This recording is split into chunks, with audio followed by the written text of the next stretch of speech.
Hello from Pucón, Chile. I am so grateful that you have chosen to join this conversation.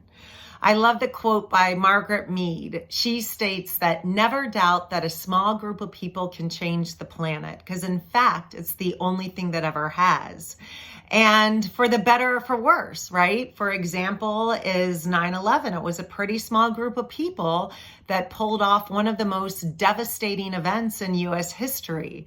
And the flip can also be said. Over the centuries and centuries and thousands of years that humans have been alive, groups of people have gotten together and brought forth awareness, knowledge, and actions that have changed the way in which we have as a species has lived.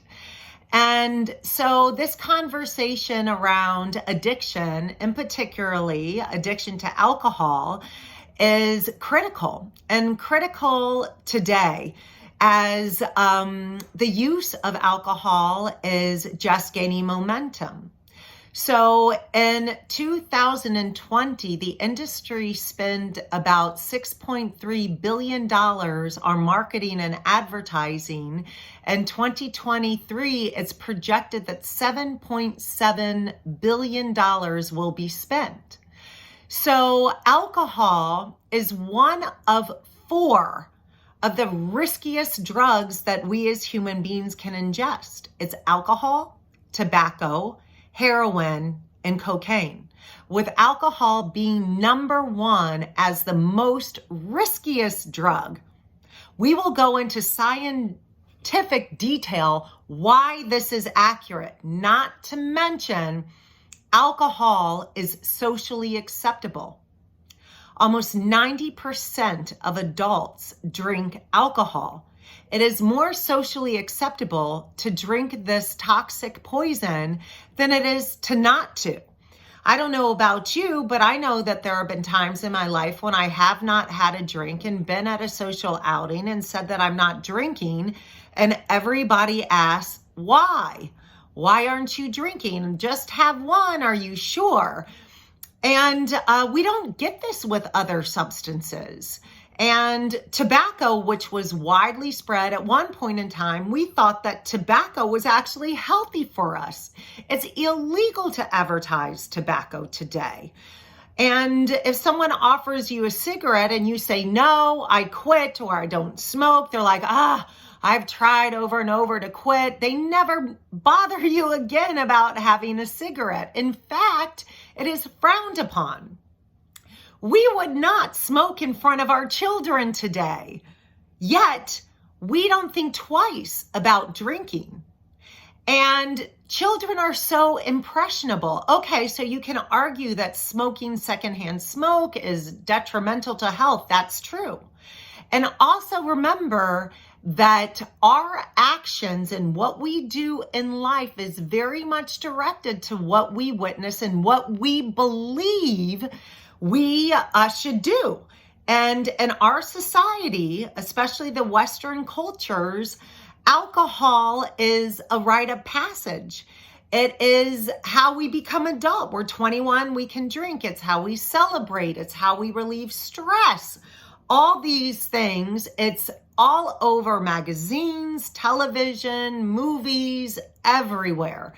So I will dive deep into all of this, including the science. 3 billion people die across the globe of alcohol-related instances and disease. On an average, 383 some people die from alcohol a day, 55 cocaine, 130 opioids. Alcohol kills more people than recreational and prescription drugs combined. It is mind-blowing. So why am I doing this? I am a researcher. I have 13 medical publications and journal abstracts. I have them listed and I will post them. And the other video that I did about my bio and education and CV. So you can look in detail from the isokinetics of a baseball pitch, yoga, meditation. I've been health and wellness for over 30 years. I am an avid exerciser. I have been my whole life. I will share more about that story and that journey. I just want you to know, because the brain needs to know where this information is coming from. I have my degree in sociology, exercise science, sports medicine. I went on to graduate classes in physiology, research, as well as nutrition. Like I said, I'm many research publications. I'm published in a book, presentations, international speaker, presenter, and teacher. I have ran several health and wellness businesses, and the last was multiple yoga studios for almost 15 years. I have been in the business, the passion of education around holistic, healthy living through exercise, diet, yoga, meditation, on and on. In my 40s, I became highly addicted to alcohol. I never thought that I would have freedom from this disorder, which I thought was a disease. I grew up in an alcoholic family. My mom has been in AA since I can remember. She has over 30 years sobriety. Less than 5% people maintain their sobriety. I've been to Al-Anon, so I have the background and education in AA. I have been through 2 clinical detoxes, 2 rehabs, and continue to drink. In fact, in November of 2021, I had a cerebral slow bleed hematoma, was unconscious for 24 hours, ended up in emergency surgery November 6th. I almost died. The surgeon told my family to say goodbye. If there's anyone that lived close, have them come and say goodbye. We don't think she's going to make it. These are a couple photos, just so you realize that's me after the first surgery. I had 2 brain surgeries. You can see half my head shaved. Then of course I shaved the rest. This is the day I left the hospital after my second surgery. So I had a new lease of life. I wasn't drinking. I had major rehab to do. Personally, I did, to recover from this traumatic brain injury. And I really thought I was over my alcohol. But remember, in my brain, I thought it was a disease. And I had stopped drinking numerous times. I'm 48 now. This process has been 5 years. And almost 7 years ago, my behavior started to change. I'll go deeper into that in another video. And I really thought, maybe I have this disease? Am I an alcoholic? After almost dying of a traumatic brain injury, and not drinking again for another 6 months, I started drinking again and then fell back into the grips of major addiction. Thank you, God, it was very short-lived, only a couple weeks. I knew I had to get out, but I told my sister, do you know how awful this is? I don't want to live not ever having a drink again, and I don't want to drink again. There was so much cognitive dissonance in my brain.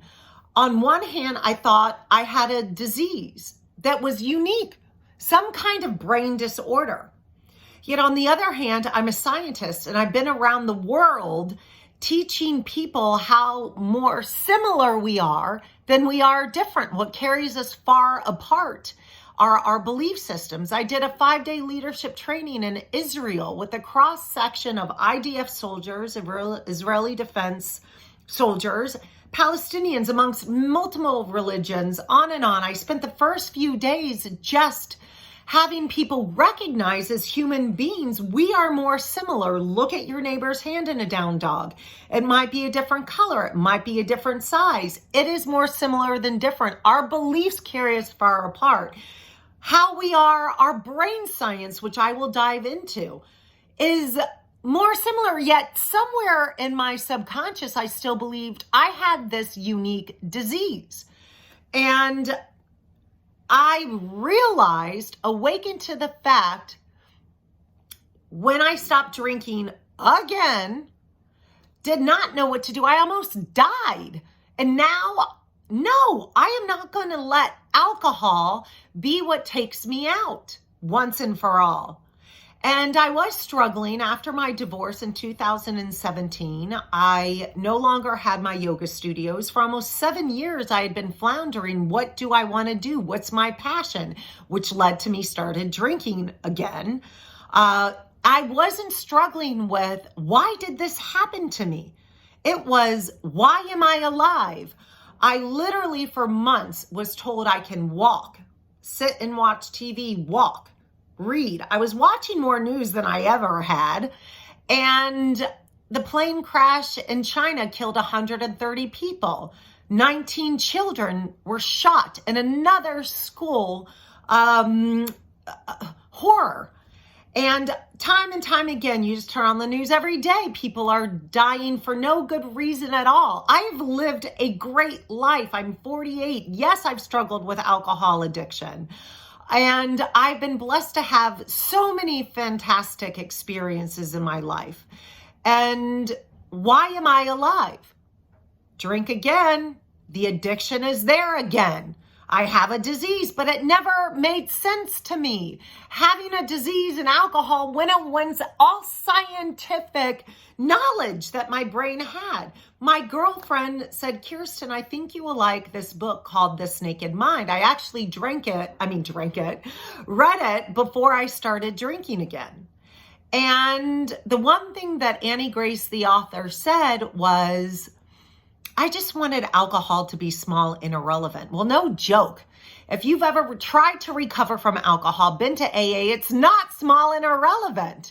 Recovery is a daily commitment that you have to make. Sobriety first, go to your meeting, constant. And it just did not work for me.